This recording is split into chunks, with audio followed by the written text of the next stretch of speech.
Good morning, friends.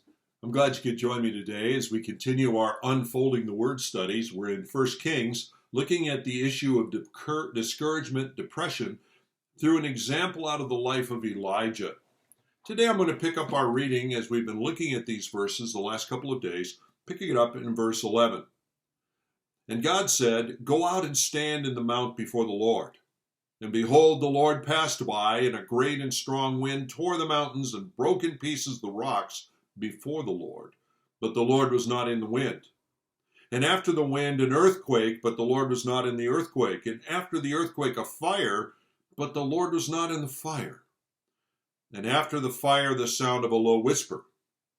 And when Elijah heard it, he wrapped his face in his cloak and went out and stood at the entrance of the cave." We've been talking about how God ministers to us in the midst of the pits. And we've been particularly in the last 2 days looking at the problem of the view we have of God. Elijah had a view of God that was simply too small. It needed changed.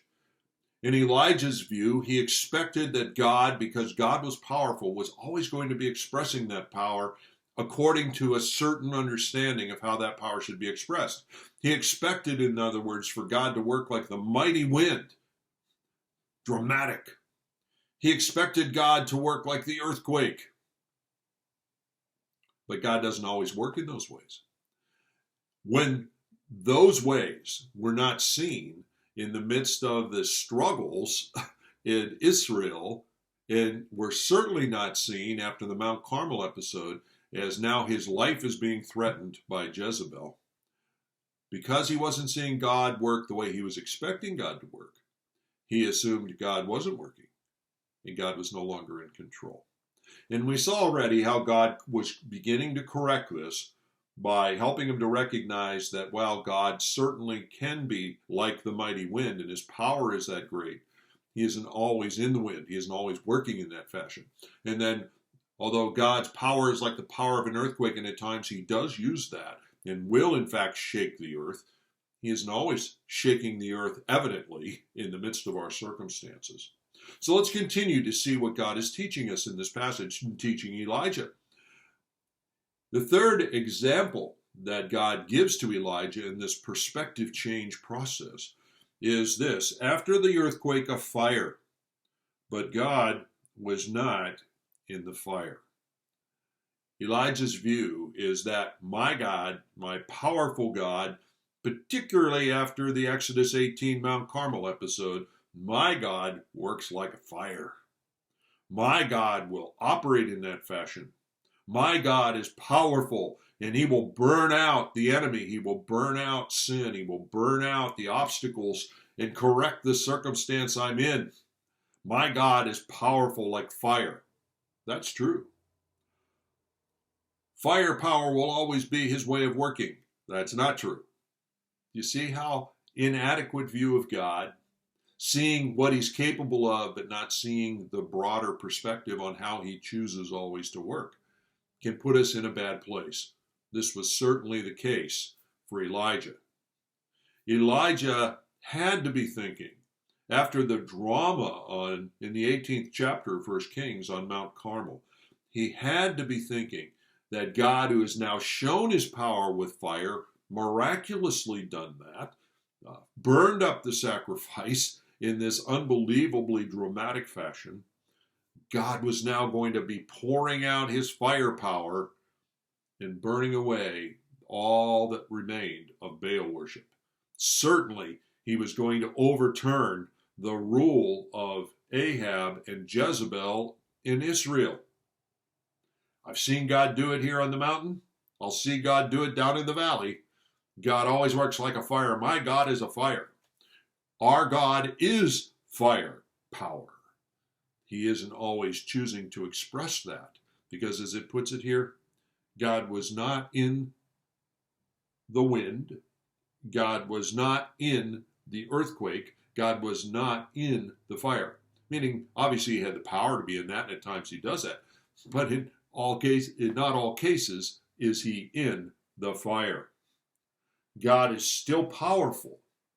God's power is overwhelming. but he doesn't always choose to show that power in the way we're expecting him to show it. Elijah was perfectly happy to have God show his power in a fire sort of way. And so would I be at times, and so would you. But God doesn't always show his power in that fashion. Doesn't mean he doesn't have the power, and it doesn't mean he's not working. It just simply means he's not working with fire at this moment in time. God is no less powerful because he's not using fire at the moment, or wind, or earthquakes. Is that how you see God? Do you leave room for God's power to be manifested in varieties of ways, some dramatic and obvious, some not dramatic and maybe not obvious at all?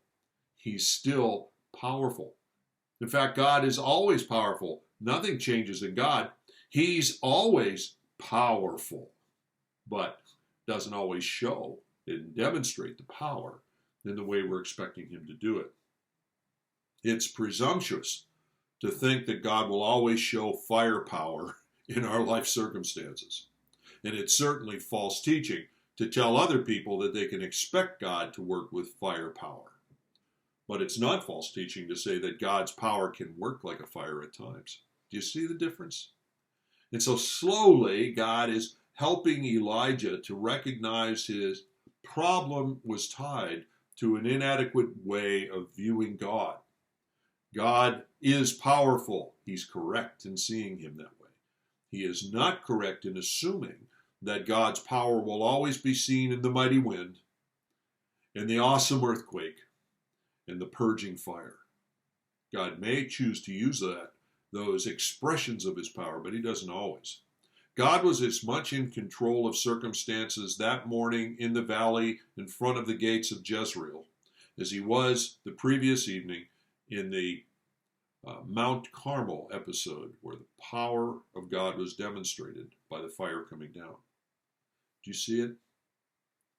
Well, God then moves from that, and then he says, the next thing, after the fire, the sound of a low whisper. How dramatic a difference can you see between the mighty wind, the awe-inspiring earthquake, and the dramatic fire, and the low whisper? Elijah never expected God to work like a whisper. That wasn't even in his vocabulary, so to speak. Is it in yours? Do you see that God can be like the low whisper? Almost imperceptible, but equally powerful, equally accomplishing his purposes. Remember, we talked about Philippians yesterday. Paul understood, even if he was in prison, that God wasn't. And the gospel wasn't chained. God could still be at work. The still and quiet voice is important and as powerful as the wind, the earthquake, and the fire. God can be in the whisper. It's interesting to me that after these dramatic expressions of what Elijah was expecting and turned out not to be God's power, and he comes to this very low whisper, all of a sudden Elijah gets the message loud and clear. The whisper was louder in a way than the dramatic wind, dramatic earthquake, dramatic fire. He understood. And how do we know he understood this? Because he comes in humility before God. As it says, he wraps his face in his cloak, and he comes out and stands at the front of the cave. In other words, now I feel like a fool, Lord. I see I was feeling sorry for myself. I see I was misrepresenting you. I see I had too small a view of who you are. Now that I hear your voice, I see you're still in control, and you're working in ways I could not anticipate. What a fool I've been, Lord.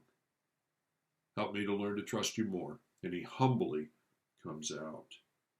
He went to the cave now to listen to God. I was thinking of a passage in the book of Isaiah the prophet Isaiah speaking. And in chapter 55 and verse 8, he says, "My thoughts are not your thoughts, and neither are your ways my ways, declares the Lord. For as the heavens are higher than the earth, so are my ways higher than your ways, and my thoughts higher than your thoughts." When it comes to our life circumstances, especially when they are hard ones, disappointing ones, places where we feel deeply discouraged, maybe depressed, God says in a slow, low whisper, "My ways are not your ways, but my ways are still my ways. Trust me. Trust me. Trust me." Elijah got the message. And now the remainder of the chapter, God builds on that message and begins to help Elijah, now that his view of God is correct, to get back out of the pits and start to move back into productive service. Join me as we continue to examine this amazing chapter in the Scriptures to help us understand the nature of discouragement and depression and God's answer. God bless.